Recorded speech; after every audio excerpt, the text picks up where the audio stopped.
Chapter 118. How could they? Summary. The others know where to find her. The ones who did this better hope she's in one piece when they get there. "I've got him here!"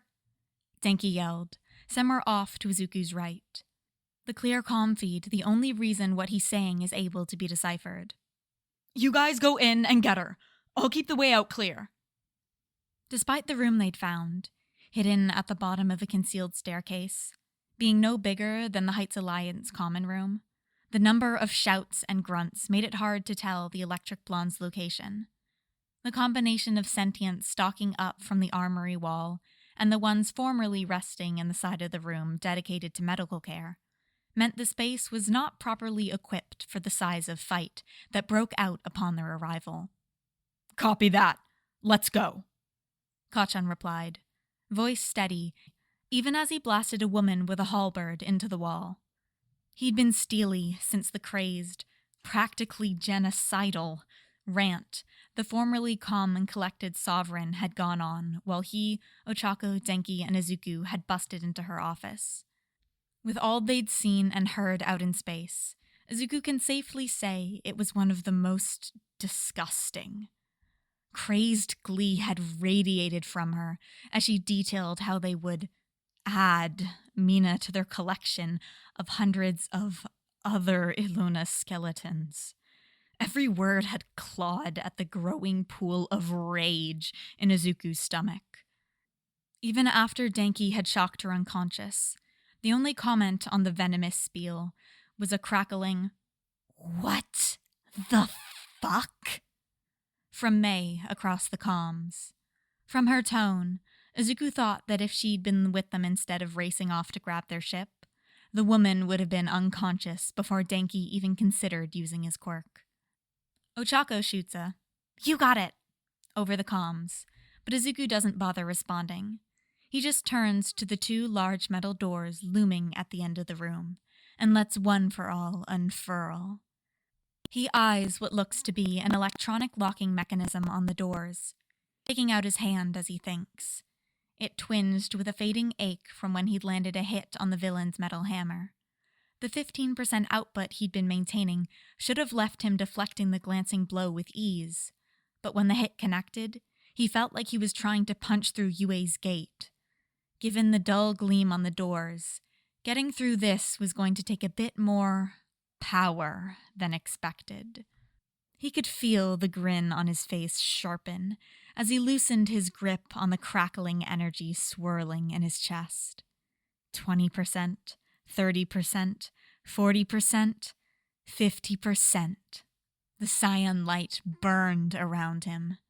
He'd been training, fighting for months, pushing himself further and further. "Turn it to dust, Deku!" Ochako cheered from her spot floating in midair. That was all the prompting Izuku needed, launching from where he was with a burst of energy and straight towards the doors. When his kick connects with the door, a jolt of pain streaks up his leg, but with gritted teeth, he pushes past the feeling. Metal gives way under his feet, falling towards the light peeking through the streaking fractures and momentum taking Izuku with it. He braces for the coming ground, but a light tap on his shoulder brings its familiar weightlessness with it, and he harmlessly floats to the dirt. A soft thud beside him following the feeling's departure. Wait, dirt? Before him, he sees an expanse of trees, stretching all the way around the curved wall into the distance. The pure scale of what's before him is absurd, though the high domed ceiling explains why the staircase was so long.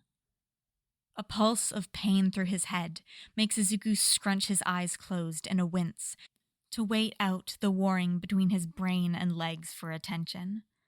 As he breathes through it, however, a sound draws his attention. It's difficult to pick out, with the sounds of fighting clashing from behind. But there's something out... What the... Ochako gapes. "Quiet!" Izuku hisses. He doesn't see her owlish blink at the sudden request, attention once again taken up by what the twinge in his head almost seems to be pointing out. Out in the trees, there's a tapping of footfalls, the rustling of leaves, and the distant jeering of voices.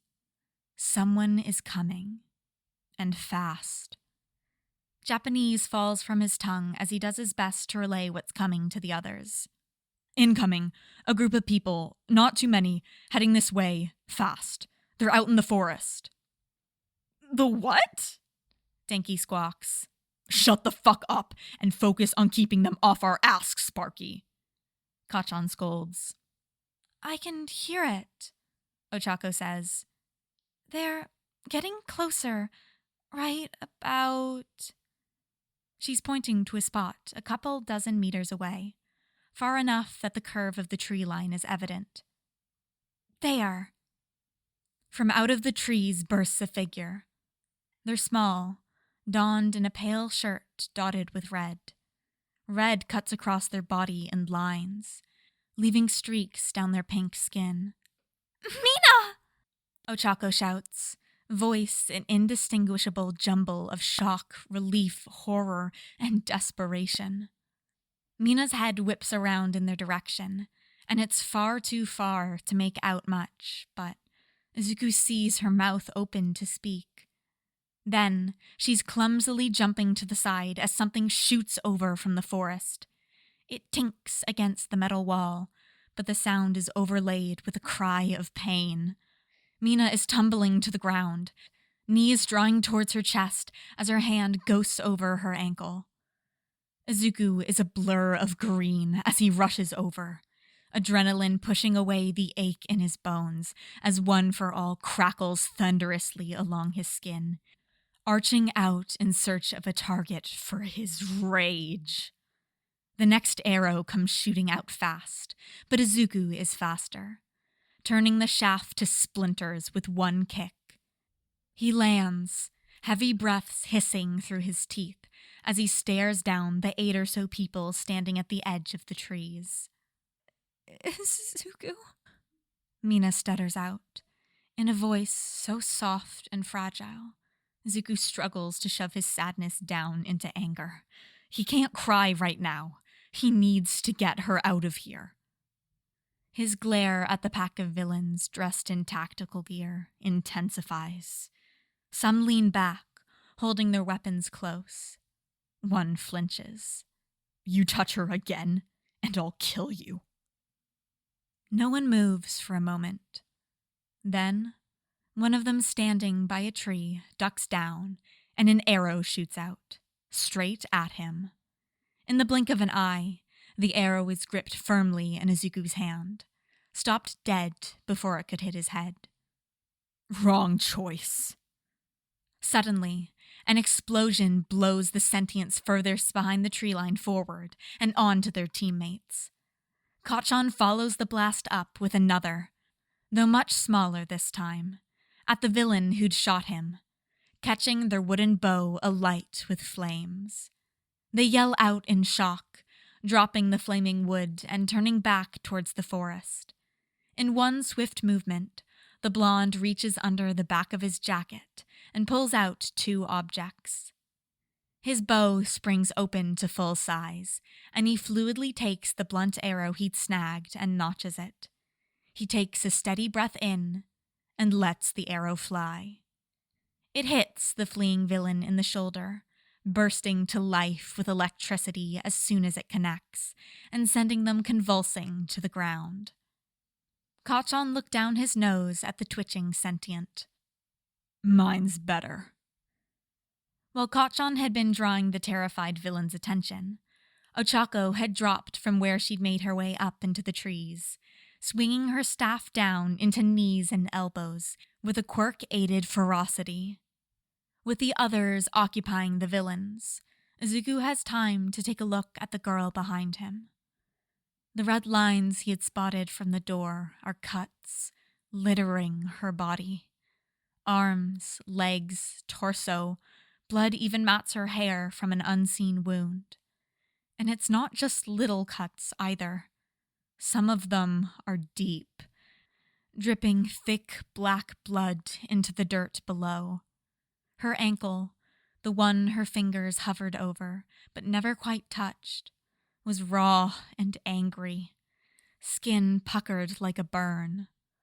Blood bubbles from little puncture wounds encircling it, almost unremarkable compared to the other rivulet of red. It's bad, really bad. But the thing that gets him the most is the look in her eyes. She's staring at him with dull, yellow eyes.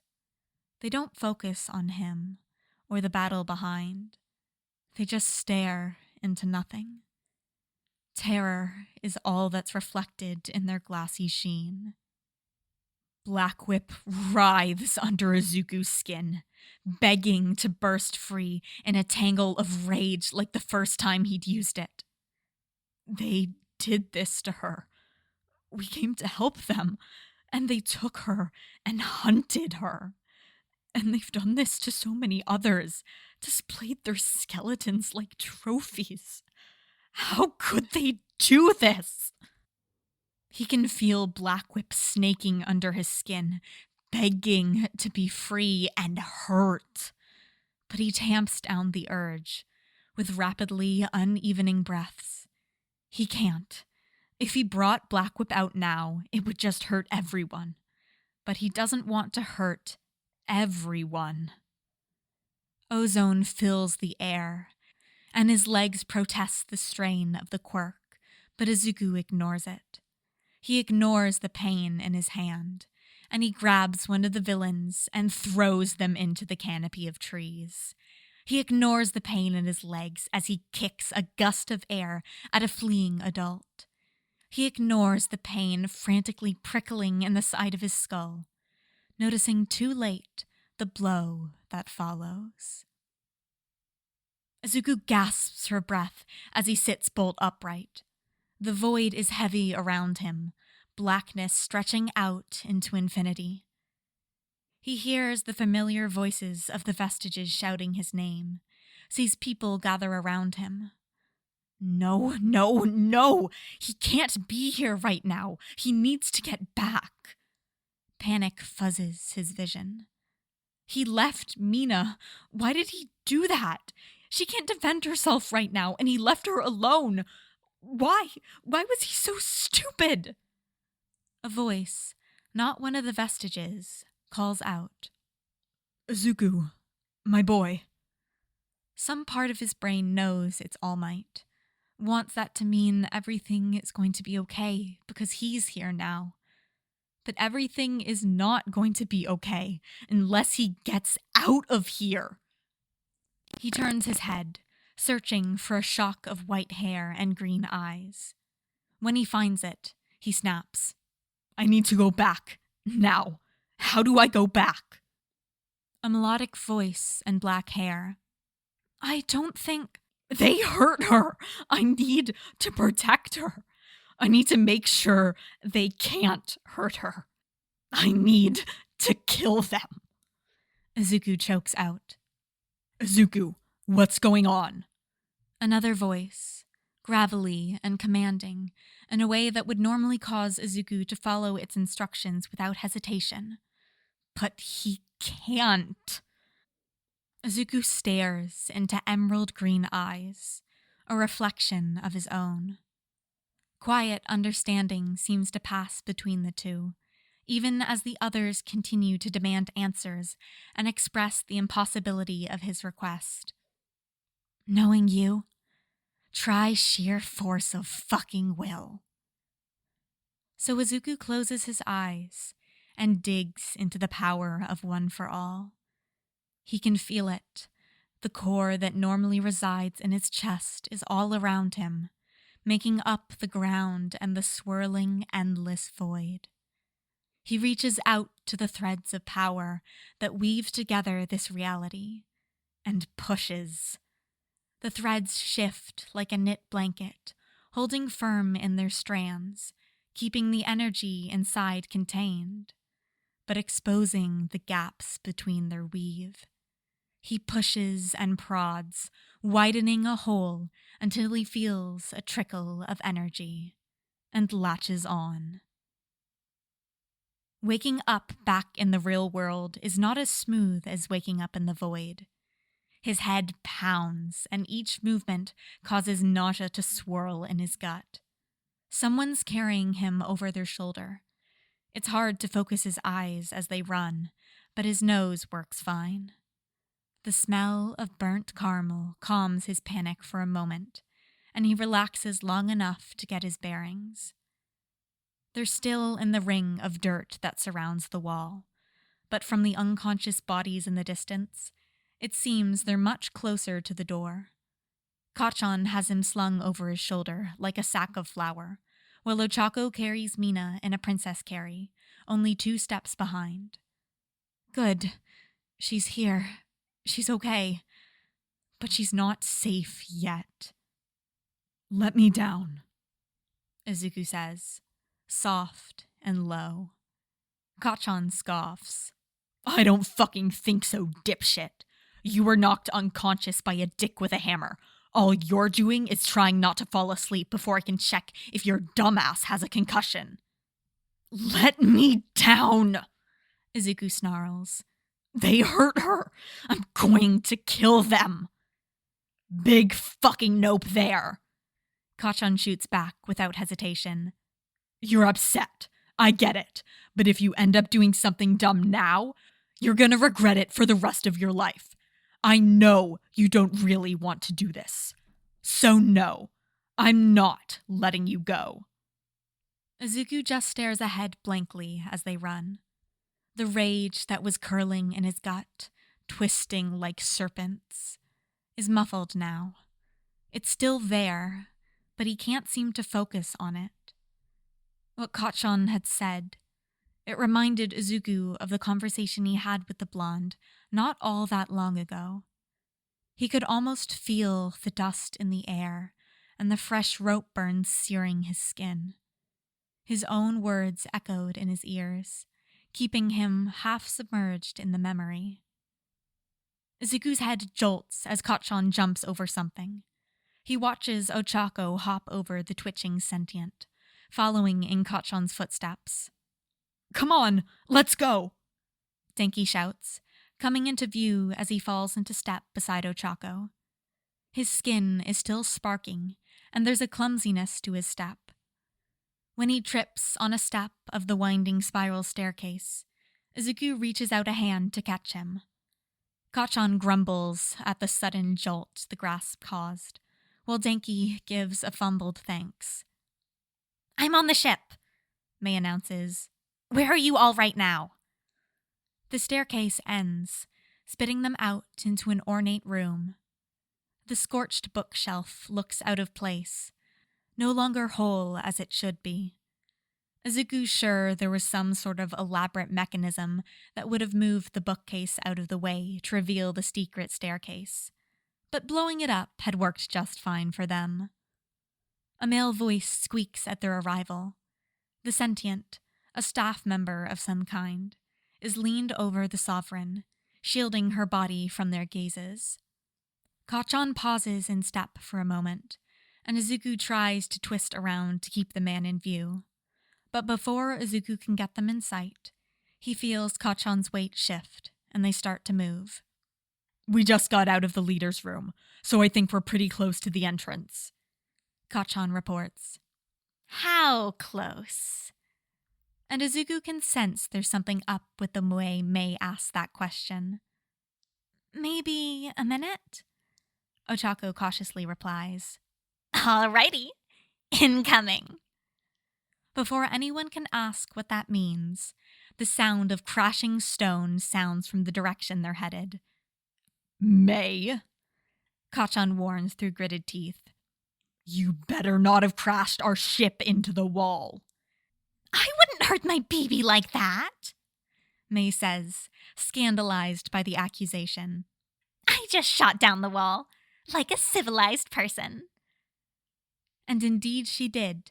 When they arrive to the entryway, Izuku has to crane his head over his shoulder, but he can see a chunk of the front wall scattered on the ground, as well as the kiddo hovering outside the gap.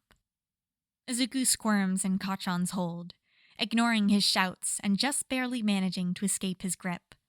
He wastes no time scooping Denki into his arms and following Ochako out of the gap.